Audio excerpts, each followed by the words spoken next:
Hello, my name is Maurісіо Sulaimán, José Sulaimán's son, and president of the World Boxing Council, the WBC.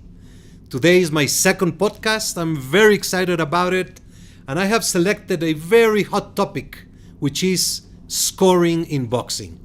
We have seen in recent months a wide variety of fights in which there have been split decisions, majority decisions. We have seen one judge go all the way towards one fighter while another judge goes all the way to the other fighter. And this is the nature of our sport.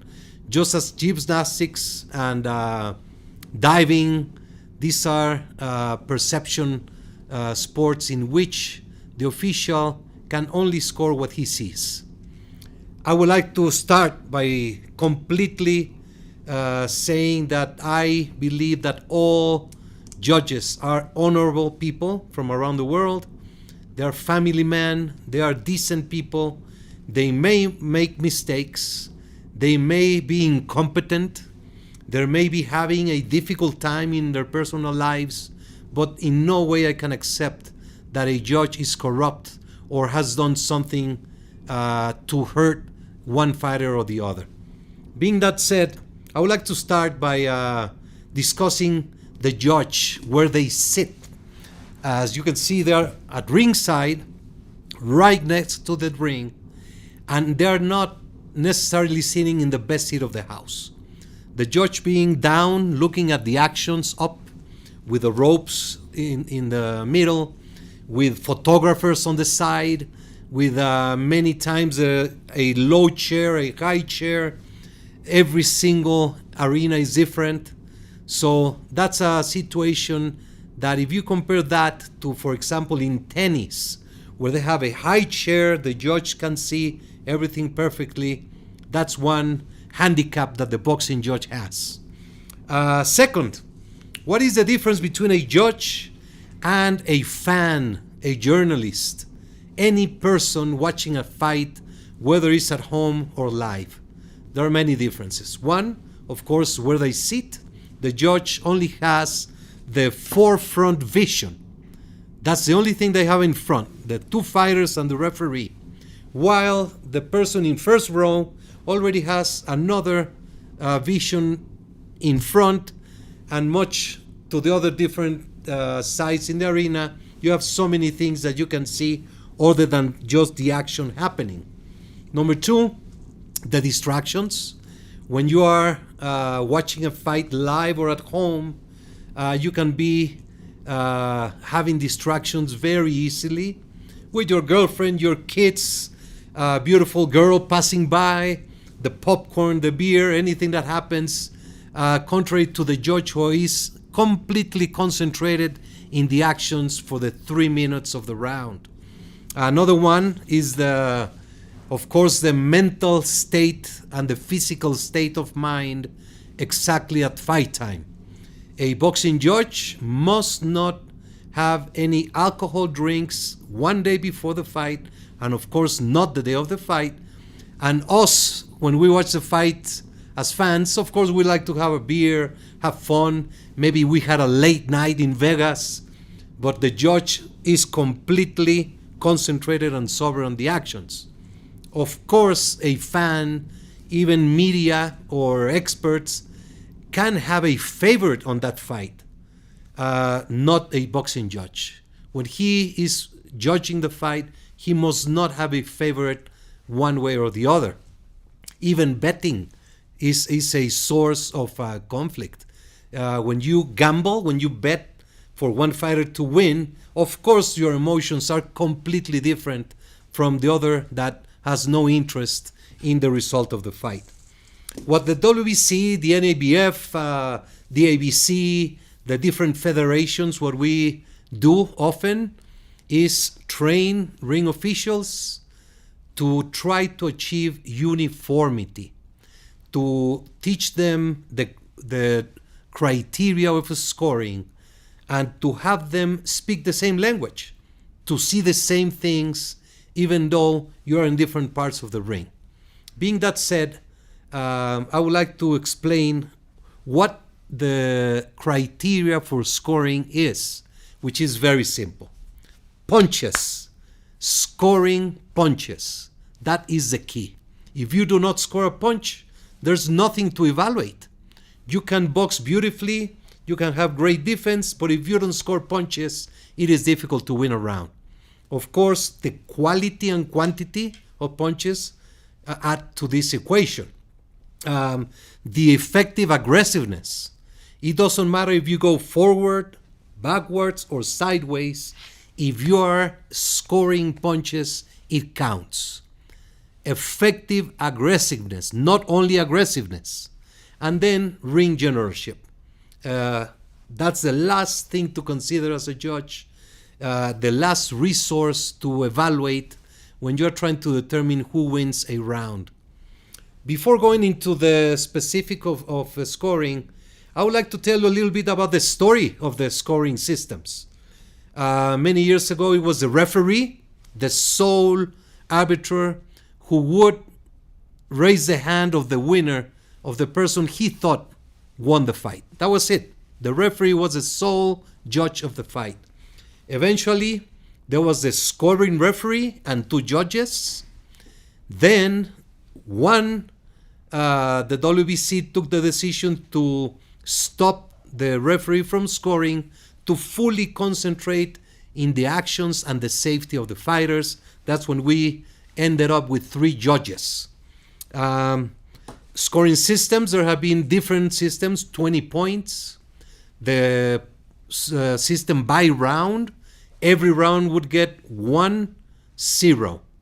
Regardless if there were knockdowns, anything that would happen, it was only 1-0.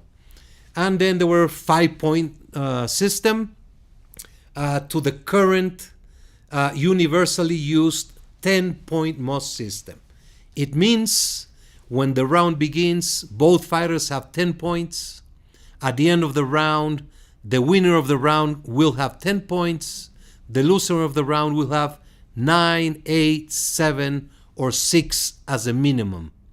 There's a lot of discussion about why not using more of those numbers, but that's a situation for another discussion. What the WBC has introduced lately is the scorecard.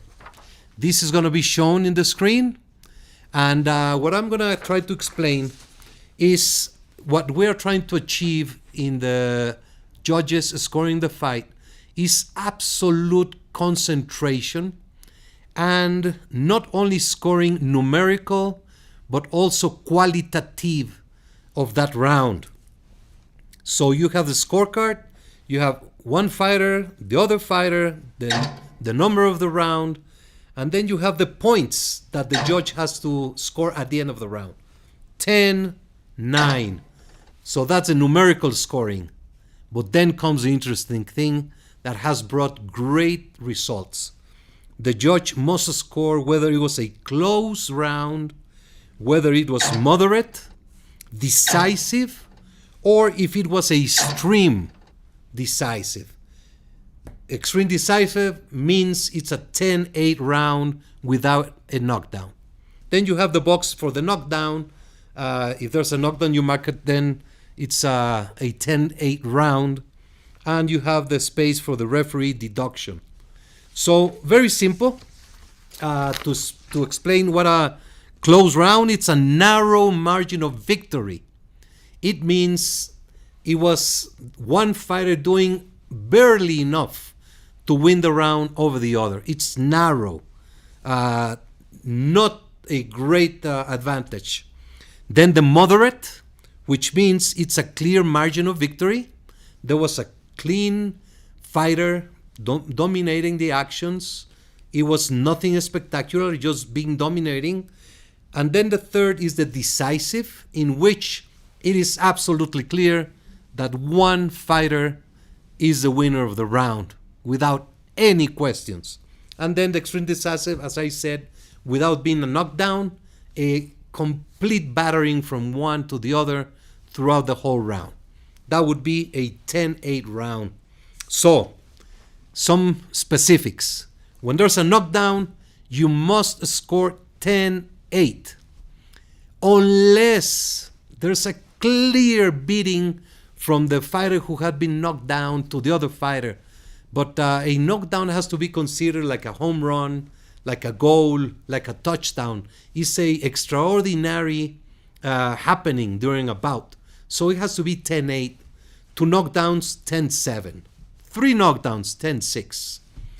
Another thing that I like to share, because it is a common problem for a boxing judge. The understanding that each single round is scored separately. Each round is a different fight. And we find often that we as human beings, as persons evaluating something, the actions happening in the round that just happened could influence the scoring of the next or the following rounds. What I'm trying to say, when you have a good fight, close fight, nothing spectacular, and there's a knockdown, the fighter goes down, we often see that most following rounds will be scored in favor of the fighter who knocked down his opponent. Why? Because you have seen that the fighter went down, there was effect, and then it carries on to your mentality during the actions of the next or the following rounds. That's a mistake. A good judge has to completely separate what has happened on to the next bell and fully concentrate in the 3 minutes of that round. What happens in fights when we see a round that is very close, is won by fighter A, and then we see fighter B winning dominantly that round, 10-9, 10-9. And then we have a fight in which one fighter wins in very close margins, while the other fighter wins his rounds with a wider, more explosiveness and more drama. But still, those rounds are 10-9, 10-9. At the end, it confuses the fans because you take the whole fight and put it into one decision instead of understanding that it's round by round that is scored. Another common situation. We all have a favorite before the fight, the fan favorite or the absolute majority favorite. Mostly when he's a champion or she's a champion, everybody has in the mind that that fighter is going to win the fight. When you sit down as a judge, there's always that small feeling, oh, it's Canelo, it's Fury, it's Crawford. You have that sense that he's going to win the fight. Even when you're a human being and a judge, there's that little edge. So the first 1, 2, 3 rounds are very complicated. That's where the judges, we call it, they have to warm up. And it's very sensible because usually the first round at least, when there's not much action, when nothing much happened, is going to be scored for the favorite fighter or the A side or the well-known fighter. Good judges, good professionals have to be at the point, their warm-up, and they do not fall into that common thing that usually happens. I believe that boxing needs positive news. We need to understand that boxing is a perception guided scoring, and that there are close fights, there are close rounds. That's a reality. We complain as fans when there's a close fight and you listen to a score 118, 110, 117, 111, and even though you agree with the scoring of who won, you don't agree by the margin. That infuriates fans, and you are right. You want to see the best result from officiating. In football, in baseball, in tennis, in hockey, every single sport has human beings officiating, and there can be errors. But we have to be sensible, and we have to put in a balance. You will never hear the name of a judge when he scores right. But he has a bad night, he has a wrong scoring, and he's crucified by the media and the fans, and he's hated, and he's called all sort of names. So let's try to put a little bit of balance into what officiating is all about, and then we can move on with boxing. The WBC has a extreme concern on implementing a variety of things to help officiating, to help the transparency of the sport, and we are working very hard to implement worldwide. The open scoring after 4 rounds, after 8 rounds, has been a great success in most parts of the world. It gives both corners the opportunity to understand where they stand in the fight at the moment. They can adjust the strategy, they can adjust what they're doing, and they know what the judges are scoring. Then you have from the 8 to the 12 for the drama that people likes to see. Most countries use it as a partial scoring, that it's given only to the corners. Some countries like Japan, they show it in the billboards, they announce it by the ring announcer and even on television. The other thing that we have been using is the noise cancelling headphones. That is something that we have proven that it really has a very positive effect on the concentration of the judge. It takes away the influence of a very noisy crowd, or even by the strategy that we see in some countries that happens. There are countries, I'm not going to mention any, not to make any offense, there are some countries that put people around the judge that are screaming and clapping in favor of the local fighter. That has an influence. We have seen some countries where the TV announcer is right next to the judge. So it's going to be very hard to go against what the TV crew is scoring and watching. So all these things have worked very positively with the noise cancelling headphones and the open scoring. We will continue to try to train, to certify, and to continue to have a close relationship with the judges in order to evaluate every single performance, to have the feedback, and to go back and forth. We have the remote scoring, which has been a great success. You are invited to participate in it. And also, we have a petition for important fights to have 6 judges instead of 3. The more judges score a fight, the less the risk of a bad result at the end. This is Mauricio Suleyman. I hope you have enjoyed this podcast about scoring, and I welcome any comment. We are open to always take ideas and put them into action, into practice, and make boxing better, most importantly, safer for the boxers. God bless. Thank you so much.